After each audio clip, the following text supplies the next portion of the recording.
Hello guys, আসসালামু আলাইকুম। আবার চলে আসলাম আপনাদের মাঝে আরেকটা ভিডিও নিয়ে। তিশা আর আকিকে দেখেন, তিশা এখন আর কি বলবো, দুইটা মেয়ের জীবন নষ্ট করছে। প্রথম বউর জীবনটা নষ্ট করলে এখন লাস্টে ছোটো বউ ওই বিয়ে করেছে, যাই হোক, তারপরও দেখুন ওই মেয়েটার জীবনটা এখন নষ্ট করছে। কি বলবো, ইন্ডিয়া আরমান মল্লিকের মতো কি আর হতে পারবো?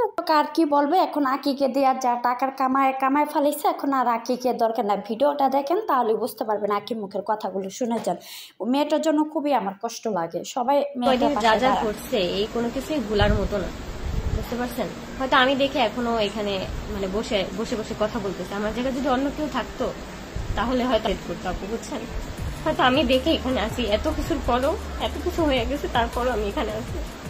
কিন্তু এগুলো নিয়ে যদি আমাকে সবসময় সাফার করতে হয় তাহলে তো কোনো কথা নেই। আমি চাচ্ছি না যে আমাদের এই সম্পর্কটা সামনের দিকে আগাক। ওরা ভালো থাকুক, আমি এখনো বলি যে ওরা ভালো থাকুক, এই জন্য আমি সরে আসতে। এটা নিয়ে আমার কোনো কমপ্লেনও নেই, কোনো অভিযোগও নেই। আমি আমার মতো এখন বাঁচতে চাই।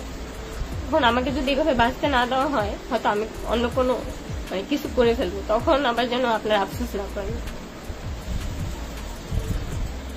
হ্যাঁ, লাইভ বলছে আমার বাবা নাকি, আমি নাকি জীবনে কোনোদিন 5 লাখ টাকা একসাথে চোখে দেখি নেই।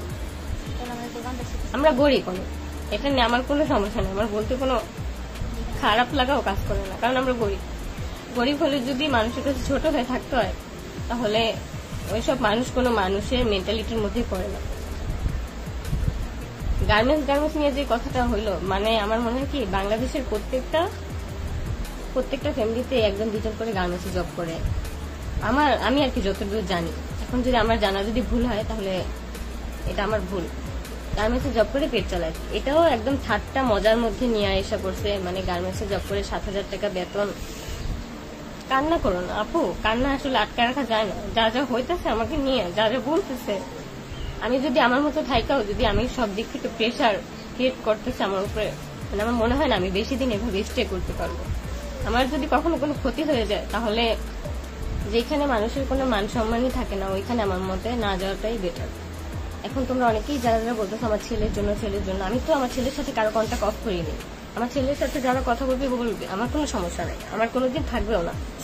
যদি ওরকম থাকতো তাহলে আমি আজকেই কাউকে বাসায় আসতে দিতাম না। আর রইলো আমার ছেলের ঘরের পোষণের কথা, এখন কে দুধ আর ডাইপার আনছে আমি জানি না, কিন্তু আমি ভাবছি যে ওর বাবাই হয়তো পাঠাইছে। কিন্তু অনেকে কমেন্ট করতেছে যে না, তিশাপু যেহেতু গেছে, তিশাপু নিয়ে গেছে। এখন এটা যদি আমার ছেলেকে দুধ আর ডাইপার দিয়ে তারপর যদি আবার খোটার সম্মুখীন করে, তাহলে আমি বলবো যে আমার ছেলের কোনো খরচ আদি কিচ্ছু দেওয়া লাগবে না। আমার তো খরচের কোনো প্রশ্নই আসে না এখানে। প্রতিনিয়ত আমার ব্যাপারে কথা বলা হচ্ছে, প্রতিনিয়ত সবসময়। আমি তো বলি না কারোর নিয়ে, আমি তো ফার্স্টে কিছু শুরুই করিনি। আমাকে নিয়ে পোস্ট দেওয়া হইলো, আমাকে নিয়ে সব বলা হইলো, হয়তো আমি কোনো অকারেন্স করে ফেলবো। এটা আমি তোমাদের সামনেই বলি, কারণ আমি চাই যে এখন আমি আমার মতো ভালো থাকছি। এখনো যদি আমাকে নিয়ে পইরা থাকে সবাই, এখনো যদি আমাকে নিয়ে সবাই কথা বলে, আমি তো ভাই একটা মানুষ, রক্ত মাংসের মানুষ, তো কতক্ষণ মানে সহ্য করা যায়, কতক্ষণ? আমাকে নিয়ে ছেলের দুধটা পর্যন্ত নিয়ে খোটা, তারপর হইতেছে বাবা মা, আমি নাকি কারো বাসায় কাজ করার যোগ্যতাই রাখি না। আমি কারো বাসায় কাজ করার যোগ্যতা রাখবো কিভাবে ভাই? আমার ফ্যামিলিটা ওইরকম না, বুঝছো? না, ঠিক করে ফেলবো না, আমি চাচ্ছিও না কোনো কিছু ঠিক হোক, কারণ আমি যেতেই চাই না ওখানে। এখনো বলতেছি আমি ওখানে যেতেই চাচ্ছি না। মানে আমি এখন দেখতেছি যে আমি এই পিঠে কথা বললেও দোষ, এই পিঠে কথা বললেও দোষ, মানে সবকিছুতেই দোষ। আমার সবকিছুতে দোষ আর দোষ। তো আমি চাচ্ছি না আমি কোনো কিছু নিয়ে আর দোষী সাব্যস্ত হতে।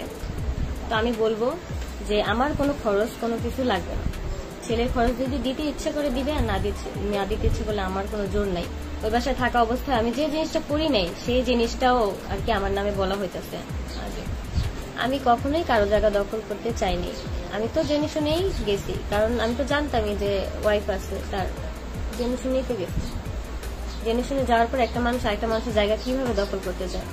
আর ছেলে হওয়ার পর নাকি আমার অহংকার বেড়ে গেছে। এখন আল্লাহ যদি আমাকে ছেলে দেয়, এটা কি আমার দোষ? আমার যদি দেয়ালে পিঠ থেকে যায়, তখন আমি অবশ্যই কোনো স্টেপ নিব। কারণ কোনো মানুষই একটা মানুষের উপর এত নির্যাতন, এত মিথ্যা অপবাদ দিতে পারে না।